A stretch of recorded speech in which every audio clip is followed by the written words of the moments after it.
Hey everybody, welcome to Ask Dr. Testosterone, starring Dr. George Toulianos and brought to you by his books. Bodybuilding, the good, the bad, and the ugly gives you an excellent overview of all the PEDs used in our sport, how they're used, doses, side effects. Then the sequel, last year written so you can put it all together, training, nutrition, and supplementation in bodybuilding, because you have to know all that, not just the drugs. Train, eat right, take your supplements, add in drugs, boom. And while you're on Amazon.com buying those books, might as well just get Real Bodybuilding by Ron Harris. What a great book. And now, all the way from Athens, Greece, please welcome Dr. George Toulianos. What's up, George? How was it? Yesterday was the 1st of July. How was your holiday? Good. I went to my daughter and my son-in-law had a little party over at their condo. They're right on a big marina in Quincy. It's a very nice area. Barbecue, you had barbecue? Had barbecue, had some drinks. It was a good time. That's all we do. And we watch a little fireworks at the end, but the fireworks are going all night. I woke up at 1 a.m. and it was a boom, boom, boom, boom. Just people lighting them off everywhere. So this is the National Independence Day? Yeah, apparently. July 4th. So you had a birthday too since we talked last. Happy birthday. Yeah. I turned 48, yeah. 48. You're still in your 40s, man. Enjoy it. Enjoy it. Yeah, it's good. It's good to be young. Yeah. And a lot of people would agree. I think you're in much better. Your physique is much better now at 48 than it was when you were 28, 38, better and better. Well, I guess in matters of maturity, if I get raped, I wanna see the result, So what did you weigh last time you competed? What was your weight on stage? 200, always 200, 2010, 2015, 5 to 6%. I think it'd be a few pounds up from there now for sure. Perhaps so 5, yeah. We got to find out what the classic Well, the classic to me, because I'm 5'9". Yeah. I think it's not over 180, 85, 87. That's a lot, man. I'm gonna have shredded glutes in that weight, but it's real. I'm gonna be really drained, and my volume will be gone. I'll look like a corpse. So it's probably the same. It's the same NPC all over the world. I think the weight. So if you're think so. It's some percentage above your weight. I think you get to your height. I'm sorry. Because for me, between 5'7". Unfortunately, I'm under 5'8" now. I used to be over 5'8". For me, I believe you're 117 centimeters. You need to be 80 kilograms. I think it's 182 is my weight. So you'd probably, I think for 5'9", 185, 87. Yeah, it might be like 190. We can look in. We'll look into it. 190, isn't it? It might be. Look, we have to check it out. Because yeah, man, I don't want to go to 182. I would have to lose. I have a dream. I mean, one day I want to be in the cover of NT as the most ripped doctor. Well, we already had the dentist. Like the dentist on the news. Yeah. We had the dentist. Why not? This guy's a pro, I know. He's a massive pro, yeah. He's a pro, and he's doing very well. He treats all Shaquille O'Neal and all these rappers. Yeah, I read. Yeah, good for him. But I bet Steve is his client as well. No, I don't think Steve needs he probably has an awesome dentist already, I bet. But okay. This guy does more like cosmetic. If you want, if your teeth are really bad looking, golden, stuff like that. Yeah, like he did diamond teeth. Yeah, like one tooth was $1 million. He told me. Yeah, diamond. Yeah. One tooth. Oh, dude, people got money to burn. Anyway, doctor, we have some great questions, and I came up. The first question is actually my question. That's why I wanted to make sure we did a Q&A this week. I want an answer from my question because I'm selfish like that. So, doctor, I am considering finasteride because got a little thinning back there, like every male in my family. And one thing that concerns me is I looked up the side effects, and the top side effect was erectile dysfunction, loss of libido, difficulty having orgasm. It's all sexual side effects. So obviously I'm on gear. I'm on higher than a TRT dose. Does that mitigate it? Does that balance it out? Or should I stay away from finasteride if sexual performance? What's your cycle now? So every third or fourth day, I'm not always exact, I do 200 milligrams of test and 100 milligrams of DECA. And every day I do 25 milligrams of Proviron. Okay. Short answer. If you want to save your hair and make it grow, you got to use just testosterone, take off DECA and Proviron, and use dutasteride, finasteride, minoxidil, and ketoconazole. And I bet your hair in 6 months will be much fuller with testosterone, no side effects, just use local dutasteride, minoxidil, ketoconazole shampoo, and oral finasteride, and you can stay even in a higher dose of testosterone, but you're going to block all the DHT, no problem with sex. However, on the androgens, Fina and Duta, just work for T, nothing else. There is a speculation that the only exception would be DECA because it metabolizes to the hydronandrolone much less androgenic than the DHT derivatives out of the rest of the steroids. Yeah. It's debatable. You can find out yourself, but you can use 0.5 gram of T, allow Duta, Fina, Mino, and Keto. Yeah. And I bet in 6 months you're gonna have thicker hair without any hair loss. Just testosterone, go and GH. So it's worth of a try, you know. No trend? Stay away from trend? Oh, come on. I mean, You pick up the worst androgen. I mean, I got a bunch of trend. I got all this trend lying around. What am I gonna do? Okay. All right, because man, I want hair like you. Look at that hair. Oof. Dude, you have so much hair. When it gets wet over here, it's a little bit thinner, you know, but I mean, geez. It's genetics, you know, but still, Ron, it's reversible if you just use testosterone, you know. Okay, all right. I'm almost out of the DECA, so that's fine. I can stop the DECA pretty soon. I just want to finish the bottle. I think there's like that much left. I don't waste and then steroids. Somebody will offer you another bottle and say the dilemma, yes or no? No, I mean, I order the stuff, so I can order what I need to order. Okay. But it's fine. Okay. All right. Well, thank you, doctor. Great answer. Now we got here's a gentleman who asks you, I'm about to run a cycle. 500 milligrams test enanthate, 400 milligrams Boldenone equipoise for 8 weeks. Then 750 milligrams test enanthate and 500 milligrams NPP, Nandrolone phenylpropionate for 8 weeks. Okay, so he's doing test and EQ and then test and DECA. Looking to gain quality muscle. Biggest concern is my libido and erections. See, this is all us guys care about. I have not used Nandrolone before, but I have quite negative libido and erection side effects from trenbolone. So I figure I might experience the same with Nandrolone. How can I prevent this problem? Wow. So you need to make sure that your testosterone dose double and check out for estradiol levels. If it's super low out of abuse, aromatase inhibitor is a problem. Yeah. And also if it's elevated prolactin, then it may cause you problems with coming, you know. Yeah. But make sure your androgens are high out of testosterone when you use DECA. Actually, I suggest anticalinate use because it works slow like Boldenone, you know, So you had a slow ester of testosterone. Let it be the same with DECA. Besides, pharma grade is anticalinate, not phenylpropionate. Yeah. I guess so.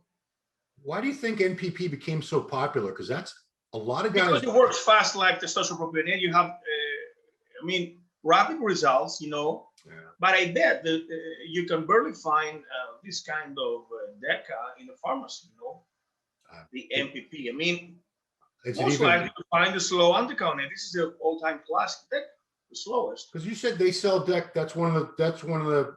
They only sell like 3 steroids in Greece legally, and DECA is one of them. I had a patient of 62 years old who follows HRT. He came to my office on Friday. I told him, let's go to the pharmacy, write him prescription. He took 4 DECA. I mean, I wrote down a prescription. I had a fracture in his scaphoid bone, you know, his wrist. But that's all, you know, it costs $3 each. Wow, nice. The 50 milligrams. Do you guys have euros over there, or you have your own currency? Euros. Oh, euros. It's in 20 years now. It's only UK that doesn't have euros, right? No, UK has pounds, and actually pound is $1.5 you know. Yeah, but aren't they the only ones that don't have euros? Everyone else went on the euro. Yeah, and Easter block also. Oh, okay. Okay, you've answered this many times, but it's a good question. How often should I do blood work? So he's using only test enanthate. Every time before a cycle. Okay. And every time with PCT afterwards. So along with PCT, which is the hormonal stuff, do the biochemical labs and the CBC to see how your organs react, you know, if there's any deviation. Okay. He's only on his own TRT. Oh, he doesn't need any. Just measure out estradiol and hematocrit. That's all we need. They need to know to control estrogens and to control erythropoiesis or erythrocytosis, meaning hemoglobin rise. Like once a year, twice a year? What do you think for somebody who's on like TRT? I'd say roughly twice a year, every 6 months. It's enough. PSA also, if it's over 45, let's say, Yes. has symptoms. Yeah. Take care But of your nothing prostate. for it, just on testosterone. Gotcha. Okay. Dr. T, how can we estimate when a steroid is not detectable anymore? Could we rely only on the half-life? For example, oxandrolone has a half-life of 10 to 12 hours. After 5 to 6 half-lives, 72 hours, is it not detectable at all anymore? What about the metabolite epioxandrolone? How long is that detectable in your urine? So actually, oxandrolone has 8 hours that needs to be applied 3 times a day, 8 a.m., 4 p.m., and midnight, every 8 hours to be sterile in the system. Indeed, the metabolites came into play the final, until 2000. So in the last 20 years, we have the metabolites that give the smoke to the fire right out. Many months afterwards, after. But the half-life was in the 1980s, when you need to clear out the substance in a few weeks. So approximately we're using Anavar for 3 weeks, and then it was get rid of the system, in another 3 weeks, I think so. Wow. Uh, So because it looks like this person is concerned about, I guess he's probably going to be drug tested, it sounds like. Now, in order to eliminate the drug, the different factors like a large BMI spreads the drug way more, if you are 6'5", 300 pounds rather than 5'5", 150 pounds. Now, if you have low body fat, it means that your body does not hold the substance because fat, keeps the metabolites and drug. Yeah. Hydration and urination rate, because you clear the system. Yeah. And have double training sessions a day, because you kick your metabolism and you assimilate the drug, and then you pee. You metabolize it really fast. So those factors. So somebody in that situation, say a 250-pound bodybuilder who's very low body fat. It depends also, on the dose, of course. It's different to take 5 milligrams of Anavar if you're a track athlete, or 50 milligrams of Anavar if you're a bodybuilder. Yeah. So for a bodybuilder, taking 50 milligrams of Anavar. But just Anavar? Yeah, who the hell just takes just Anavar? Yeah, only women, Pretty much, and they do very well. That's actually a question coming up that I want to talk about. It's a good question. And also the dose depends. Yes, it's multi. Smoking makes it clear faster? No, it's multifactorial. Okay, next question. In a test cycle, is it a good idea to combine anti-estrogen with finasteride? Boy, everyone's talking about finasteride today. To free up so I think he means, is it a good idea to combine an anti-estrogen with finasteride to increase free testosterone? So, or to free up testosterone? Yeah. When you block the one metabolite, the other increases. So by taking an aromatase inhibitor, you block estrogens. So DHT elevates the other metabolite of testosterone. Yeah. By taking anti-androgens, you block DHT. So it's counterproductive, one versus the other. So it would be a smart idea. On the one way, you block estradiol and you increase DHT, and on the other hand, you suppress DHT. What is going on here? It's like taking uppers and downers at the same time. So usually on the androgens, stop the androgenic effect, and the DHT that gives you the sex drive, the cognitive function, the self-esteem. Testosterone is a pro-hormone, the DHT. So the positive feedback out of testosterone comes to DHT. So you shouldn't block it. Now, if you have issues with your hair or your prostate, you have to judge the things and see what is more valuable for you, Sure. But taking an aromatase inhibitor increases DHT. That's why sometimes it's accompanied with hair thinning, taking on the estrogens, and you increase your sex drive also, suppressing your estrogens a little bit, but not too much. So there's a balance. I don't find any reason, unless this guy has an increased prostate. And yes, when a prostate is increased, you need to lower both your estrogens and your DHT, because as Morgenthaler says in her talk, proliferation of the prostatic gland comes through elevated estrogens. Okay, it's not just androgen, DHT dependent, the enlargement of the gland. No. Yeah. Estrogens play a role because why? In men with low testosterone, we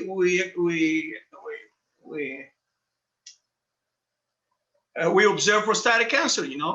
So how is this possible? Because estrogens are responsible for that. Okay. So they're too low.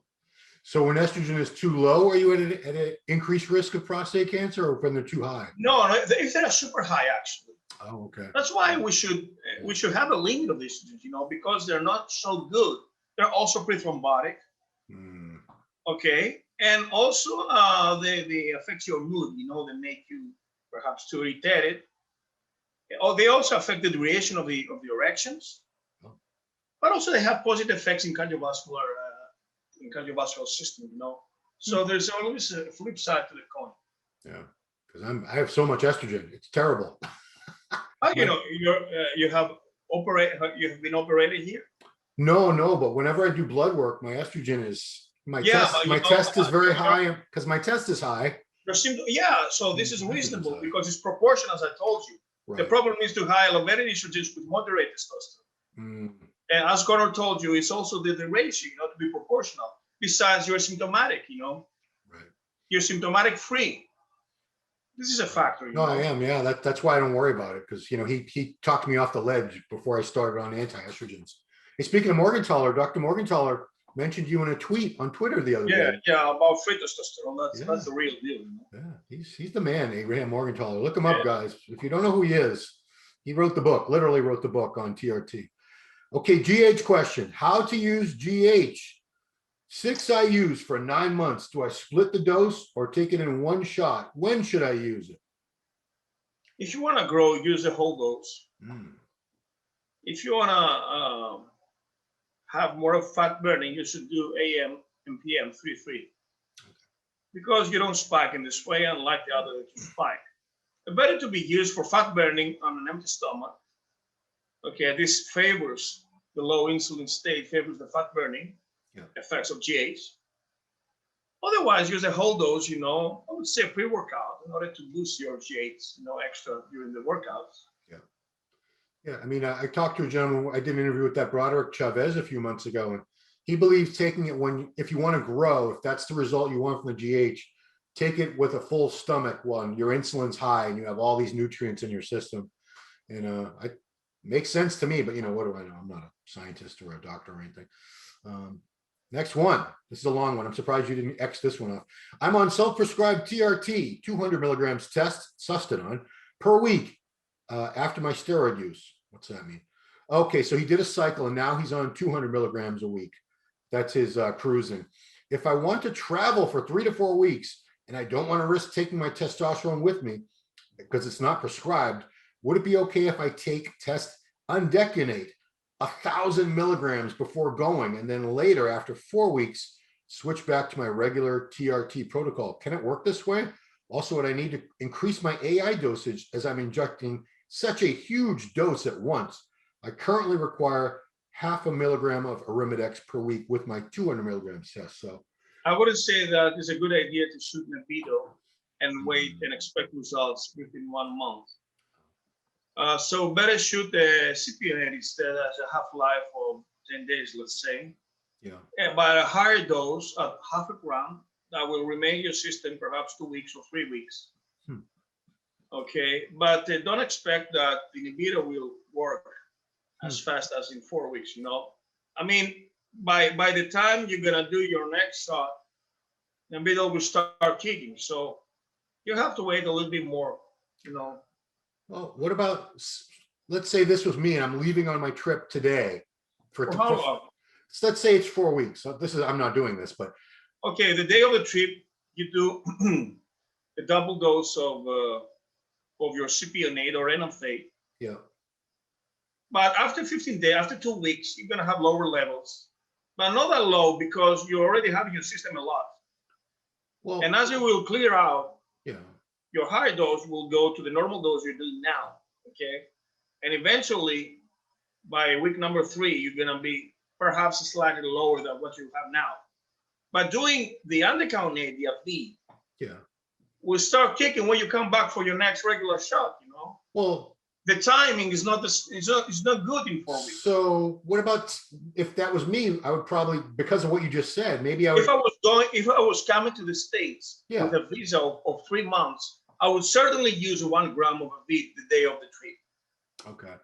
Okay. But what about using it? What about doing it enough- like 3 weeks or 4 weeks before your trip, and that way it would work. It would Okay, work. this is a good idea. Yeah, but you have to match the timing, Because people always ask me, what do these pro bodybuilders do? Because they travel and they're. Well, you know what they do? I mean, I know what they do. frankly, I don't believe they come sooner than 1 week. They cannot afford it. Okay. You know. So I believe in 1 week, enanthate or superior will clear the system. Yeah. They can also take a large dose. They take super high doses of IV, aromatase inhibitors, okay, and estrogens. Yeah. So it's all good. Now, if they come 2 days before just to wait in, to wait, Yeah. I believe they use high dose of propionate along with Master and Trenbolone. So the day of the show, it's so empty, because of the water retention. Right. Well, I mean, sometimes these guys do go on trips to, tours and seminars all over some foreign country. Typically, the ones that I know, they know somebody in that country. Absolutely, yes, say, yeah. They have their stuff. I'm coming to Athens on August 1st. Can you make sure I have Deca, Primo? Yeah. Even the diuretics, Right. Yeah. Yeah, I would hope they would have some friends. No, the first time I came to the States with those 2 athletes, I was their doctor. We're trying to find with the other guys from Middle East. Hey, do you have a doctor? Do you have this? Yeah. At the hotel, Yeah. Well, you got to ask ahead of time. You can't just go around. And they pass the drugs with a napkin into their pants, and the socks. Yeah. Well, I mean, small amounts. Yeah, I mean, if you don't get strip searched, and the TSA were examining, Oh yeah. But of course, the TSAs are aware because some of them are bodybuilders, so they pretend not to see something, unless they're smugglers, Or maybe they hate bodybuilders, and then they're really going to go after you. Really? If they're jealous, maybe they're like fat and they're like, this freaking buff dude, I hate him. Oh man. Okay, this is the question I wanted to get to. This is a great question. How is it that women are better responders to lower doses of androgens and can get away with taking less gear? What amount of androgen receptor do they have compared to men? So in women, it's more prominent because they're full of estrogens and they metabolize, and the androgenic effects are more prominent. That's all. Yeah. Women are so smooth, puffy. Okay. So as soon as they change this environment, it's so rational for them, so drastic. It's crazy. You've seen it. You've seen it in radical, real life. I've seen women do 10 milligrams of Anavar a day, nothing else, just 10 milligrams of Anavar. And 2 weeks later, their shoulders are twice the size. They're leaner. They got biceps popping. They react so well. And, 10 milligrams of Anavar for you and me would be like nothing. It wouldn't do jack shit for us. But, the more advanced the woman is, I believe that she gets accustomed and she needs a higher dose. Oh, yeah. I mean, I'm guarantee you some of these. So it's the same with us. And the receptors is the leaner you get, the same dose won't do shit to you. You need a higher than. Yeah. So if you go from 0 to 7, then to go from 7 to 10, you need to double the dose, of course. That's why, people give me a lot of shit in the comments and everything. He's on 400 milligrams, 500 milligrams. He's not on TRT. Dude, I've been on steroids for a very long time. 200 milligrams doesn't do a whole lot for me a week. If I did that, it would not. Maybe I'd be like a normal person. I don't want to be a normal person. Sorry. It's my life, guys. So anyway, didn't mean to flip off you viewers. I love you guys. Please keep watching. I didn't mean that. Dr. T mentioned GH a day. My God, another question about GH. Dr. T mentioned using GH 2 times a day. If training at the end of the afternoon, would taking 1 dose first thing in the morning and another right before training make sense? Dr. Serrano mentioned he thought taking a pre-workout was ideal for muscle gains. Yes, as I told you before, pre-workout, but I split my doses every 12 hours. So first thing in the morning, the last thing before I go to bed. Yeah. Okay. Perfect. Yeah, so like pre-workout and then right before you go to bed, that's ideal for muscle gains rather than all at once. When I wake up in the morning, I do it with an empty stomach, to enhance my fat burning. Yeah.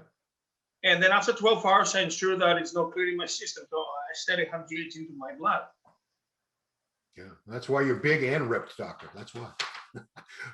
Also, you've been training very hard for many years. That certainly helps.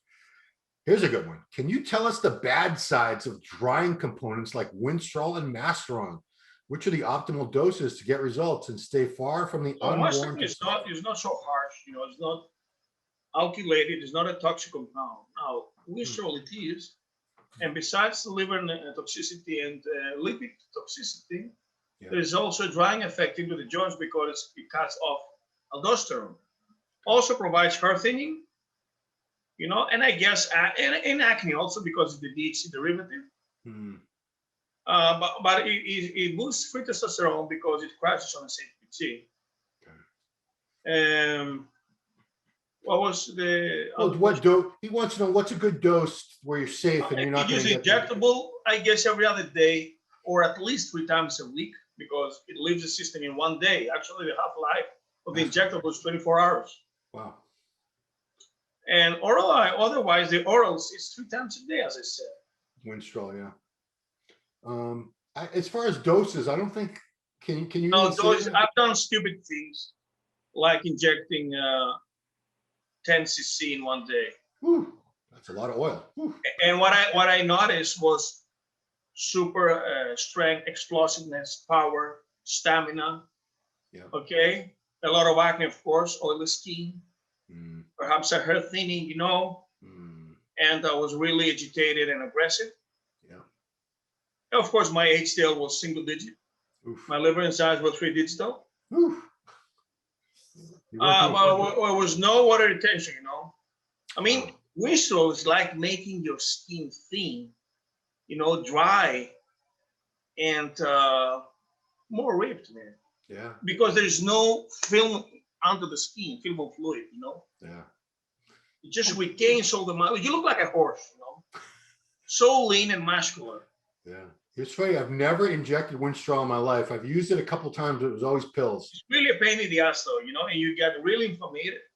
Yeah. You know, if it's contaminated and if you don't stir it really, if you don't shake it really well, the milky thing, you know, Yeah. and you have tiny particles, you get screwed in your body, you know. Dude. You always need a large needle. If you use the insulin needle, is hardly to get into to pass through, you know, the particles.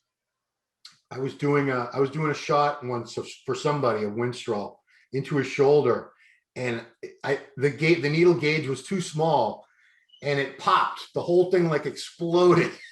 As Miller said, it was licking me. No, it went to explode it all. It was wasted. The whole shot got wasted. It was like, come, man. And I was like, yeah, I was like, do you want to do this? Do you want to load it up again? He's like, oh, fuck this, man. You can drink it, as the chain said, you know. Yeah, dude, Winstrol is it's very versatile. Okay, is Costa, is that somewhere in Greece or is that this guy's name? I'm trying to figure. It's a place? Costa? Oh, it's his name. Yeah, Costa. Oh, Costa. Okay, so Costa says, I'm 40 years old, been training heavy and on gear for 10 years. I have a lot of muscle, but could never get my outer tricep to develop. Yeah, thanks, brother. We're on the same, me and you both. My arms look weird because they look flat from the front. Out of frustration, I started injecting my gear into my outer head. And in 2 days, it was huge and full looking. I was so excited I could not stop looking at my triceps. I injected them for the next 3 months, and then I went back to shoulders and glutes. 1 year later, I still have this huge outer head. It is not reduced in size, and it feels rock hard when I touch it without flexing. Is this an accumulation of scar tissue? How come my shoulders and glutes don't have this effect? So this department over here is so dense, and the flesh over the triceps is so small and tiny, you know. Yeah. So there can be compression over here, and this apartment over here can be really, really compressed. There is an atomic expression of orthopedics. Compartment syndrome. The compression, the apartment compression, something like that. So when the pressure increases in such a dense place, then all the nerves and the vessels become so compressed. Yeah. And it's a horrible problem because you need them to open up. So over here, the flesh is a lot. It's nerve and vessel free. The same in the glute, in the outer area. There's also some fat tissue. Yeah. So areas like biceps or triceps or calves or forearms, it's so stupid to inject because it's so dense. and there's no free space. And it's also risky because of the nerve supply in the vessels, arteries and veins, you know. What happens if you puncture a nerve in your trust? You know, because that's, Oh, yeah, it's like it's irritated, like there's a currency going through you, you know. wow. It's horrible pain. And if there's a nerve damage, then you may have, beside the numbness, the numb feeling, you know, Yeah. which is the cutaneous nerves, it may also have some partial paralysis, you know. Oh God. Yeah, it's horrible. You wouldn't be able to train, right? If it's paralyzed. Yeah, sure. Yeah. So this swelling comes out of oil, of course. Yeah. Same happens if you inject 1 ml into your delts. The next day it's a little bit swollen, jacked, you know. But this is fake. It's artificial, you know. It goes away. It goes away. It goes back to normal. But So if you want to see for scar tissue, the easiest thing you can do some ultrasound over here. Okay. maybe like But deep tissue. It's a not smart thing now. Rolly Winkler can inject perhaps 1 ml in his huge triceps, but not casual guys, you know. I mean, look, there's no room. I have nowhere to put that. The needle won't even. Yeah, and also I have also small triceps related to my biceps. So just shoot guys side and real delts, glutes, and if you're in ortho side, perhaps in your last, but ask somebody to do it for you, you know. But you have to be really cautious. Can't reach my. Yeah. Yeah. I found out this is No where lats either, but you know the lats are so how you say fat-free mass, you know. So. Yeah. I injected once. I mean, a very horrible pain, you know. I injected in my lats once, and I had like a weird back pain, a weird muscle pain that was a few inches away, but I kept thinking it had to be because of that shot. Because I heard people are injecting MCT oil synthol in their traps. It's crazy. I've seen that. Those guys, you've seen those the guys from Brazil. There's that one guy, his traps are like this, and his arms are, you know, he looks ridiculous. Frankenstein. Oh well. Okay, last question. Does Dr. T believe, like Dr. Hertog, Hertoghe, that estradiol should be kept in the range of 20 to 30 pg over ml? If Yes, out of range, should Arimidex be used? Yes, but this applies only when testosterone is within range. When testosterone gets out of range, it should be proportional to the testosterone to estradiol. Usually 5% should be the 5% of the total testosterone estradiol. But yes, according also to McLean, it should be between 20 and 40, 20 and 50, you know, the estradiol to have perfect sex drive. In this way, you have to either to use a lower dose of testosterone, otherwise using an aromatase inhibitor. Yeah, the last part of his question, he says, I know Dr. T mentioned using Proviron, because that might lower. But it's slight on the estrogenic effect, but it's not an aromatase inhibitor. DHT has the estrogenic effect, okay? But you cannot purely rely on agents like Masteron, Proviron, even Clomiphene, because it's estrogenic, or Nolvadex, rather than aromatase inhibitor that cuts off the synthesis of estrogens from day one, you know? Okay, perfect. Doc, another great show. Happy birthday, doctor. Happy birthday, America. We've had quite a week of birthdays. Guys, please check out his website. It is gtoul.com. Lots of great articles there in English, in Greek, plenty of info. Check out his books for sure. Follow him on Instagram at Dr. George Touliatos. And if you have questions for the next episode, please leave them in the comments below. Try not to make them too long, and we'll get to them. Like the videos, subscribe to the channel, share these on your socials. Please, guys, we appreciate everything that you do, because the doctor here, it's a very, very rare opportunity that we have with a medical doctor who's a national champion bodybuilder, who knows all about PEDs, who's used them himself, who's treated many patients who have used PEDs. Not many doctors in this world have that level of knowledge and expertise. So we're very, very blessed to have Dr. T with us. Thank you, doctor. Appreciate it so much. All right, guys, thanks for watching Ask Dr. Testosterone with Dr. George Touliatos. We'll see you next time.